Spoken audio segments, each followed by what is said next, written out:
What do those four guns have in common or completely disparity from that gun? The fact that those four are budget guns and that is a premium gun. In fact, those four guns cost me less than that one. How you guys doing? Joe here. And in today's video, we're talking budget. And the budget thing we're talking about is a Vector Optics. You probably got that from the title of the video. Vector Optics reached out to me and said, hey, would you like to check out our Frenzy S motion activated micro red dot? And I said, sure, send it on.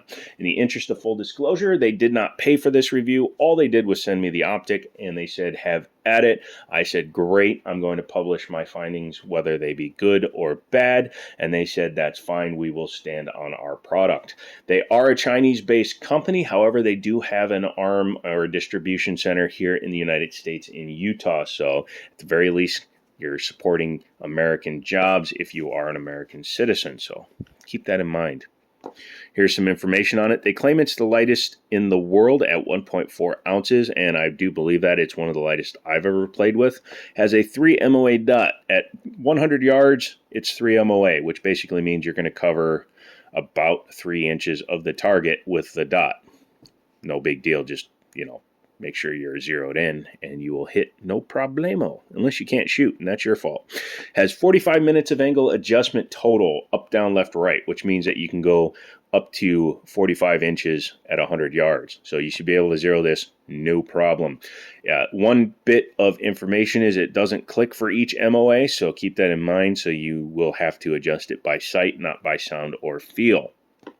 CR2032 battery means it's cheap and easy to run. It doesn't come with a battery in the box. At least my sample didn't, but I might either have an earlier production sample or mine came directly from China. Either one of those reasons could result in no battery. Let me know if you have one down below. Let's take a look at the actual optic itself. It comes mounted on a pick rail, which is good to see because a lot of competition pistols, the TX22 competition, the Rock Island XT22, Smith & Wesson Victory, etc., all use a pick rail on top. So you need that if you want to easily mount it. Also means you can put this on an AR-15, MP5, whatever you want to put it on. It is removable, obviously, and I took it off because I was running it on the Canik for testing purposes, and I was very pleasantly surprised. One thing I do like right out of the box is the fact that it is Shield compatible for footprint, RMSC, and Shield compatible, so it bolts right onto my gun with no plates required. Uses a recessed screw head, so that's good. Some of them you see are just completely flat, and it's a little bit more finicky to get the right screws for it. But it also has a rear trench for co-witnessing, so if your optic goes out, you can use the sights on the gun. Pretty convenient to have. It is shake awake with a 2-minute shut off, so if it doesn't get any motion for 2 minutes, it automatically shuts off the laser. 50,000 hour life. That doesn't mean a battery's going to last 50,000 hours. What that means is the laser is rated for 50,000 hours of continuous use. So if you had battery power for 50,000 hours, this should run the entire 50K. Nice. Battery compartment is underneath, just like Romeo 1's, I believe. This one retains it a lot better than the Romeos do. I've had a couple of Romeos where as soon as I put the battery in, it wants to pop back out. This one clipped right in and stays there. I like the brightness of the laser. It has 9 levels of adjustability, and it's pretty easy to pick up in real life. It's a little more difficult when you're trying to film it on camera because I'm at an angle off to the left of the phone, and it can be a little awkward to find the dot. But in real life, as soon as I pick up the gun, it comes right into view.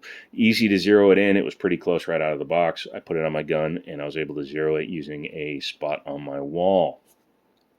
I like the coating on it. I dropped the gun on the ground, and as you can see, the coating is fine. There's no damage to it. So that's pretty good to see. Didn't lose zero when I dropped it, so that's good to see. Some cheaper optics can lose zero as soon as you drop them. Let's talk about price. At MSRP is at $199, but using my code, you can save up to 35%, and I'm pretty sure they're on sale 99% of the time anyways, because that's just the way retail works. There's an MSRP versus street price. So if you can get this optic for between $135 and $150, you're going to be saving nearly 50% off the cost of like a 507K or even a 407K at like $280, because this is what it very closely copies, and it's hundreds less than the Vortex optic. Vector Vortex. They sound kind of similar. So what do I think of it overall? As a budget option to put on a budget firearm, I think it's very well made. I think it's a great option.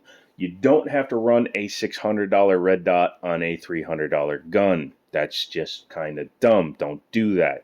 Train with some lower end stuff so that when you finally get to the proficiency level required of a $600 red dot, you can step up to it. But this thing might just be perfect for your everyday carry, that you don't care about it getting a little dinged up because it's not too expensive, your truck gun, whatever the case may be. So pair that with a nice light and you could have a nice effective carry gun.